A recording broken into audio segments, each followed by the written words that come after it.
Good evening, everybody. I hope you all had a great weekend, and thanks for joining me again for another episode of Make It With Me Monday.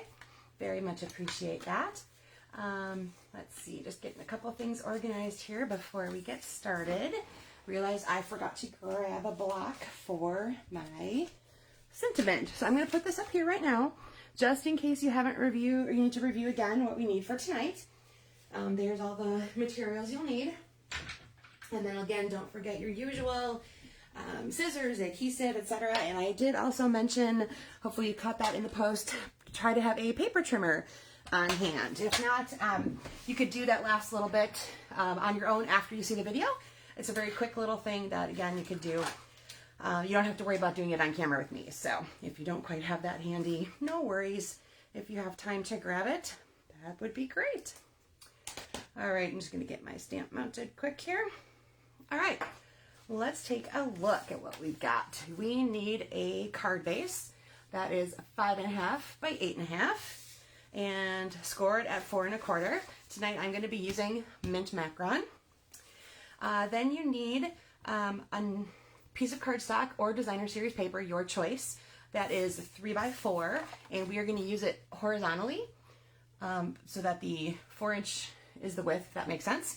I'm using the mint macaron designer series paper, which you get in the color families. And this one, you can find the pack on page 134 of the annual catalog. Then you need a piece of neutral cardstock that is 3.5 by 3.5. And don't worry about how goofy mine looks because I've already colored mine. And so that's just a little, the little remnants of the blends coming through. And then you need another piece that's 1 1/4 by 2. And you just need a phrase that's going to fit onto that piece there. And for your 3.5 by 3.5 piece, you're going to want either some very large image or several smaller images, bold, deep, or unless you like to color, bold, solid images are going to work best for this. I'm going to show you one right away, though, that is using color, because I know there's a few of you out there who do like to color. So the stamp set I'm going to be using tonight is Snow Buddy Butter, and you can find that in the January to December mini catalog on page 28. And it's got this really cute little group of snowmen that, you know, especially if you do like to color in line art, look at all that fun stuff you can do, all the little stripes in their hats and their scarves and all that fun stuff. And there's some really cute little snowman related phrases with that, a melt without you, that sort of thing. So really cute one if you're into like the more cutesy type of Christmas images, and of course, because it's snowman, it's wintry and wintry image, so you wouldn't necessarily have to use it for Christmas. All right, so let's get started. Grab your 3.5 by 3.5 piece and go ahead and stamp your image. Remember, I told you I did mine ahead of time because I'll just talk you through a few things while you are taking care of yours. Again, you're going to want to use something big that's going to cover pretty much the whole thing, and you don't want to have a whole lot of white space amongst it. So I added a few extra, as you can see here. There's just the one little bird on top of them, and there's just another single bird. So I went ahead and added just a couple more into my white space so that there would be, taking that up. Hi, Kathy, good to see you tonight. So that would be taken care of a little bit. So think about what you've got there. Go ahead and stamp that all up and throw me a couple of thumbs up or something when you are ready to continue on. Let's see, what did we do this weekend? We had another football, well, not totally football field because the Badgers were away, but we did spend time at Lambeau yesterday with our nephew, which was really fun. We try to take our nieces and nephews on some kind of an adventure date for their birthdays. For their birthdays, and we had to postpone his because last year, of course, there was no football to go to. So he was very excited for his first trip to Lambeau for an official game. I think he's been there for like family night and stuff, but he got watched an official game, sat with my husband, and I sat with my brother in a different section, and we all got some really good family time in yesterday, so that was pretty fun. All right, so you can set that to the side if you're all ready to go, and then you're going to take your card base and your 3 by 4 piece of either cardstock or designer series paper. And again, depending on what you're doing here, you can use, like I said, either a designer series paper or cardstock, and mine just happen to complement each other. Yes and no, Kathy. We sort of have season tickets. We actually purchase someone's every year because they live in Denver. and inherited them from their dad, because that's what you do when you have Packer tickets. You certainly never give them up. But obviously, since he lives in Denver, he can't come in so often. So I think over the course of the years we've been buying them, he's been to like 3 games. So pretty much every season we are there every chance we can get. So it is really fun, and it's a great atmosphere. If you are in any way a football fan, that is definitely an experience you want to have. I just need to see what's wrong with my tape runner. It's being a little stubborn. It doesn't want to roll very well. Well, all right, so everybody pause for a second while I figure out. I just need to grab another one. Yes, Kathy, we are too. We've done a Cardstock a couple of times. It is always a fun thing to think about. You know, you're like, yes, I'm an owner of the Green Bay Packers.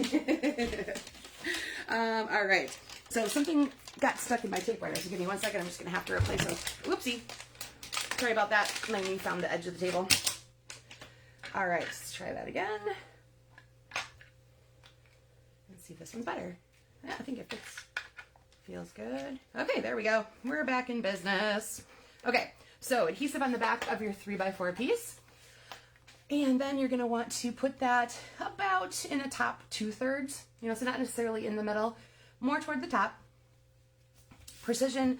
You want to leave just a little bit of space at the top and bottom, just for what we're going to be end up doing with this little guy here. All right, grab the piece that's going to have your phrase on it. Mine says "Nobody better than you," and I'm going to put that in mint macron. Mine is very much, what's the word I'm looking for? Monochromatic. There we go. Because most of my color then comes in the colored image. Okay, go ahead and set those pieces aside. And if you have your trimmer handy, please grab that.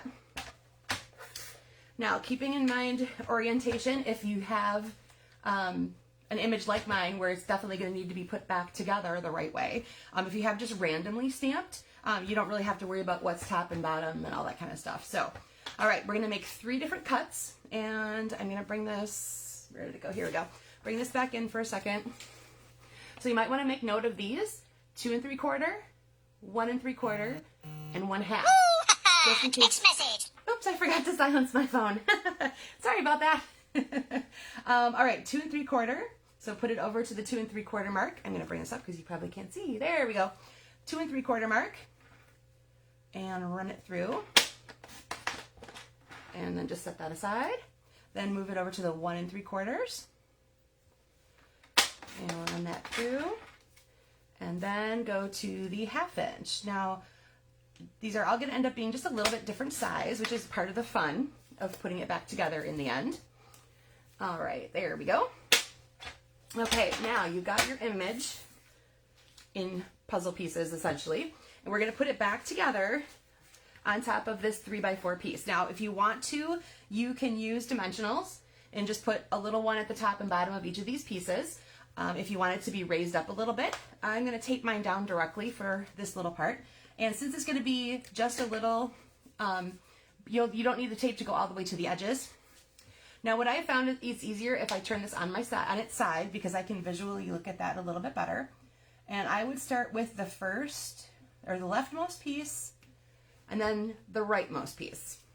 And what you're going to want to do is just make sure these kind of line up in the end, okay? And again, if you have orientation, make sure you're not accidentally putting your puzzle pieces back together in the wrong manner. All right, so again, just make sure those are about even, and then you can fill in. I'm going to lay it down very gently just in case I need to move it again, because I want those spacings to be about the same in between each of those places. And then I will just burnish it to make sure. Oh, I see, I almost put my snowman on upside down. Okay, yeah, he's going to need to go over a little bit. So, like I said, don't put that other one quite down, or down quite so hard yet. And there we go. All right, now I can see once you turn it this way, I can see I have to adjust just a little bit because it didn't quite line up on his nose. All right, so you've reassembled your piece, your puzzle piece images. Text message. There it is again. Sorry. All right, you've reassembled your puzzle pieces. Now your phrase piece is going to go right here near the bottom. And I am going to pop this up a little bit, but because it's going to touch, whoopsie, up there, I can just do a little adhesive on the top and then a couple of dimensionals at the bottom, and that way it'll hold in all the places if it needs to. All right, and again, I'm going to turn that just because then I don't have to stick my head in your view quite so much. Okay, so there you go. There is your reassembled image. And yep, that's going to bother me because he's off kilter. And give me a second to pull him down a little bit. There we go. Okay, that makes me feel a little better. I'm a little OCD about when I take this apart and it goes back together. Normally, totally random stamper, not a big deal. All right, so there you have your reassembled image and your phrase, and just a fun way to kind of break up a larger image and that kind of thing. So I want to take this one right away and I'll show you my stepped up version.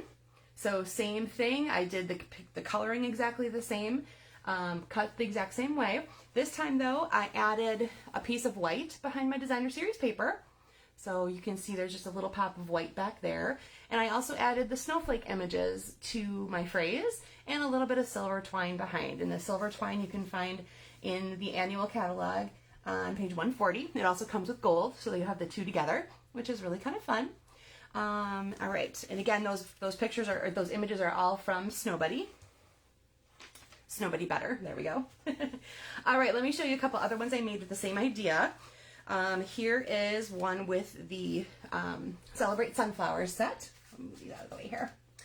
This is the Celebrate Sunflower set. I just took the giant sunflower image, pretty much takes up the whole space, and then the phrase comes from there as well. I used soft suede and bumblebee and vanilla, very vanilla for my base, my neutral instead of white.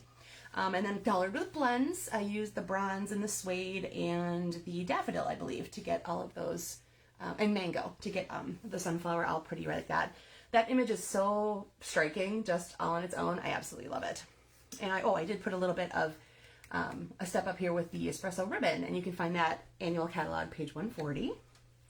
All right, here's one I did where I said if you can take an image and just do a bunch of random stamping with it, instead of the focal point where we have, focal point type thing with the flower, here's just some random stuff. Your focal point then kind of becomes your phrasing. So this is Sweet Strawberry. It's on page 43 of the annual catalog, and it's still bundled with its Strawberry Builder Punch. So what's really nice about this punch is you can use it just directly out of your cardstock like I did here. So this is just Poppy Parade and Gray Apple Green. Or you can stamp and then punch. The stamp you can see has some shading in it already, and then you put the overlay with the little dot, or the dots, the seeds, because it's a strawberry. And I added, so that you can see this time I did use a piece of Poppy Parade behind, so it kind of pops through that white. And I did add polka dots and the dot embossing folder to it. It's hard to see probably on camera, but I just thought it kind of gave it a little bit more life than just the plain cardstock behind. So here's my phrase. I did lower it a little bit so there was room for my strawberry, and I added a layer behind it just to make it pop off. I didn't want the true white on white there. You wouldn't really be able to focus as much on the image. Okay, so there's, like I said, a sample where if you just take some smaller images and just fill in that whole thing, the concept is kind of, again, like when we've created our own designer series papers or something like that. This one I want to share because it's the same idea, just turned on its side. So here's your image piece, and here's your background, 3x4, but I did the orientation horizontally instead of vertically. This is from Nature's Harvest. It's in the July to December mini catalog, page 56. Comes with a nice little die set as well. So combination of stamps and die cuts, you can make some really pretty images or projects with your fall themed, what are we going to say? Nature, flowers and leaves and fun things like that. All right, so then I took, this is another kind of a monochromatic idea. So instead of a normal white or vanilla, I have crumb cake as my base and as the focal point for my images. So very monochromatic look with some soft suede and some early espresso ribbon added in there.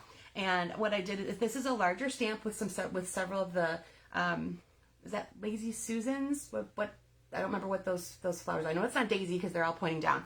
Lazy Susan, maybe? If anybody knows, feel free to shout it out. So I stamped once, and then I stamped it off, and then I re-inked and stamped again. So I have a little bit of variation in the depth of the imagery there. All right, so that is all I have for you tonight. Please feel free to share what you've made. I would love to see your creations, so pop onto the Facebook page and watch for where the video gets posted, and you can share them there. But this is just kind of a fun little way to just bring a new life to your images. Usually we don't, I don't tend to work a lot with really large images, so this was a little bit challenging for me to think of what I could do with that. I definitely like, especially things I'm not really a big color. I know a lot of you guys are, but I like the ones where I can just fill in with ink and go. But I do have to say, I do enjoy coloring with our blends. Now that we have those markers, I am definitely more of a love of coloring. They make just such stunning work. So, all right, everybody, there is the Make It With Me Monday for tonight. I cannot believe we've done 35 of these so far. It just feels like I got started. All right, have a great rest of your Monday, and I hope to see you all again next week. Bye now.